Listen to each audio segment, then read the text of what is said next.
Un pasteur m'a piégé avec une promesse de mariage, partie 22. Alors souvenez-vous que le pasteur Marcelo vient de se marier et entre-temps, moi je suis à fond dans les lives, dans la création de contenu sur TikTok parce que le pasteur Marcelo traverse une situation dans laquelle il est dans la sauce, il est dans un bad buzz, mais pas possible. Pour toutes les personnes qui montaient dans mes lives, souvenez-vous que déjà dans mes lives, je soutenais le fait qu'un homme peut se remarier ou encore un pasteur peut se remarier après le décès de sa femme. Je disais même que dans la culture africaine, c'était quelque chose qui se fait et si on mettait de côté la religion et tout, je ne vois pas la raison pour laquelle on est en train d'incriminer le pasteur Marcelo parce qu'il s'est remarié. Mais de l'autre côté, il y avait une team qui n'était pas d'accord avec ça parce que les gens voulaient voir plus clair concernant le voyage de Maman Blanche en Turquie. Donc, les gens demandaient vraiment des renseignements et tout, demandaient des comptes au pasteur Marcelo. Ça coïncide avec cette période où sa madame est allée faire des émissions et tout, où elle défendait ouvertement le pasteur Marcelo et elle a sorti les vérités et tout. Elle a sorti en tout cas tout ce qu'elle avait comme information en sa possession concernant cette famille, la belle famille du pasteur Marcelo. Ce qui ne plaisait pas vraiment. Les gens ont commencé à l'attaquer sur les réseaux sociaux et tout. Et en interne, moi et le pasteur, on discute. C'est là où je commence à lui dire qu'elle doit vraiment faire attention à son image de maman pasteur, qu'il y a des scandales, qu'il y a des sujets de buzz sur les réseaux sociaux. Elle doit laisser ça pour les panélistes ou encore pour des TikTokers. Elle ne doit pas mettre sa bouche dans tout. Puis maintenant, il sera en mode, ouais, elle est toujours comme ça. C'est de cette façon aussi qu'elle m'avait fait honte lorsqu'elle avait fait une sortie médiatique et tout pour dénigrer le pasteur Marcelo. Parce que les gens aussi ont ramené les archives comme quoi il y a des années passées de cela, tu n'étais pas d'accord avec le comportement du pasteur Marcelo. Tu l'avais même traité de faux prophète. Comment aujourd'hui tu es en train de le défendre? Et lui et moi, on va également commenter sur ça. Du coup, moi, je vais lui dire, ah, dis à ta madame de mettre bas la terre. Là, les lives n'avaient pas encore chauffé au point où on était en train de parler des biens et tout ça. Lorsque la partie des biens a été évoquée dans des panels, c'est là où un jour, alors que j'étais en live et tout ça là, SMT est monté en live et lui, il va remarquer que moi, j'étais en live. SMT était monté uniquement pour défendre le pasteur Marcelo, mais il ne faisait pas vraiment la part des choses. Et moi, j'étais en train de dire à SMT, même si toi et moi, on est dans la même boîte et tout, on fait les émissions YouTube sur la même chaîne, tu ne peux pas venir sur ma chaîne TikTok et tout et t'accaparer carrément de mon émission dans le but de transmettre des informations étant donné que tu as eu à faire l'émission avec la dame et tout et que la dame est dans la sauce. Pourtant, de base, j'étais déjà pour le pasteur Marcelo et je ne le disais pas en mal. Lui, en regardant le live, il va croire que moi, j'étais contre le pasteur Marcelo. C'est là où il va tout de suite se fâcher, il va commencer à m'envoyer des messages en cascade parce qu'il faut vraiment que vous puissiez connaître son rôle dans cette affaire du pasteur Marcelo. Il va me dire que ouais et tout, comment tu te comportes comme ça, le pasteur Marcelo c'est quand même la famille, on ne trahit jamais ses amis et tout. Moi, je lui fais comprendre que mais non, je ne suis pas contre le pasteur Marcelo. Moi, je suis pour que le pasteur Marcelo se remarie. Mais par contre, ce que SM est en train de faire dans mon live, je ne suis pas d'accord avec ça. Lui, il n'a carrément rien compris.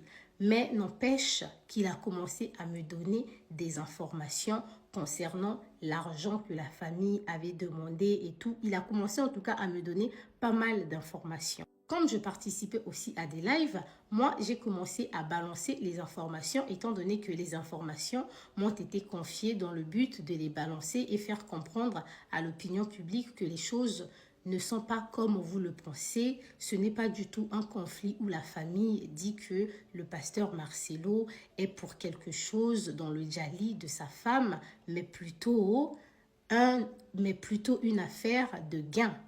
Et malheureusement pour moi, tout de suite, je serais mal vue les gens vont penser que j'étais en train de défendre le pasteur Marcelo à cause de ma relation avec sa madame.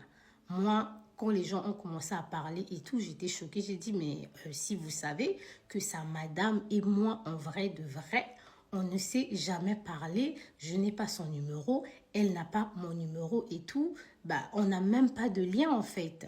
Mais à l'heure là, personne n'avait le temps de m'écouter. Tout le monde était sur moi comme ça là. Et moi aussi, j'ai dit, ah, je reste tranquille parce que il y a des choses que personnellement, je n'ai pas envie de voir fuiter sur les réseaux sociaux. Donc, qu'est-ce que j'ai fait? Je n'ai fait qu'écouter, mais je suis restée dans l'optique où, pour moi, le pasteur Marcelo, jusqu'à preuve du contraire, n'avait quasiment rien à voir dans le djali de sa femme, étant donné qu'il n'y avait pas des éléments pour prouver ça. Et j'ai continué à soutenir le pasteur Marcelo naturellement, hormis le fait que les informations que j'avais de base, c'était des informations qui venaient de la part de mon pasteur. Et quelque part en interne, selon lui, il me dit, ouais et tout, toi tu t'amuses à être contre le pasteur Marcelo juste parce que tu as vu que l'autre là-bas, elle est pour. Moi j'ai dit, mais non, même moi je suis pour. Franchement, on va quand même se prendre la tête par rapport à ça. Et pendant cette période-là, il m'appelle quasiment tout le temps parce qu'il sait que je suis vraiment à fond sur les réseaux sociaux en train de débattre avec les gens. Alors qu'en réalité, lui et moi, on était censés être en froid. D'où vous comprenez que quelque part, il y avait vraiment un besoin d'intérêt, une relation d'intérêt aussi de son côté par rapport à moi. Il a commencé à me dire que toi, il faut vraiment que tu sois juste du côté du pasteur parce que n'oublie pas que toi-même, tu es pratiquement dans la même situation. Il me dit, n'oublie pas qu'une fois mon divorce prononcé et tout, c'est toi que je vais épouser. Donc, quelque part, tu ne peux pas être contre Esther et tout ça parce qu'en réalité, tu ne sais pas comment elle vit cette situation. Je trouve tout de même du vice dans ce qu'il est en train de dire parce que selon moi, je suis aussi là pour rassembler les red flags. Et je lui fais comprendre que ma situation et la situation de maman Esther, ce n'est pas du tout la même chose. Mais qu'à cela ne tienne, il va me faire comprendre que le pasteur Marcelo était vraiment content, il était assez reconnaissant envers moi. Et il va même me dire que le pasteur Marcelo lui a même dit que ah, il y a une fille là qui me défend sur les réseaux sociaux et tout ça là, c'est qui? Lui va dire que ah non, c'est l'une des nôtres, tu vois, elle prie dans mon église. Franchement, je ne sais pas comment ils avaient fait le Congo ça entre lui et le pasteur Marcelo me concernant, ou si il avait juste dit ça peut-être pour que je me dise ah, le pasteur Marcelo est assez reconnaissant, ou il a notifié ce que je suis en train de faire sur les réseaux sociaux. Mais moi, en quelque sorte, ça me disait absolument rien parce que de base, je soutiens les gens sur les réseaux sociaux, je mène des combats sans même discuter avec les personnes là ou sans même les voir physiquement. Il s'avère que nous sommes aussi dans la période où eux, ils ont perdu la salle de l'église. Donc, le culte se passe maintenant dans le studio de base où on enregistre les émissions. Alors, pourquoi ils ont perdu la salle, la grande salle de l'église? Ça, franchement, j'ai mon opinion à moi par rapport à ça parce que je n'avais pas du tout cru à l'hypothèse qu'il m'avait donnée. Donc ce dimanche-là, après le scandale du pasteur Marcelo, je vais aller à l'église tranquillement. Maman pasteur aussi était là. Et après le culte, alors que je rentrais à la maison, elle va m'interpeller en mode « Hé, porte-parole !» J'étais vraiment choquée de la voir me parler. J'étais déjà même arrivée loin, hein. Elle m'a vraiment interpellée.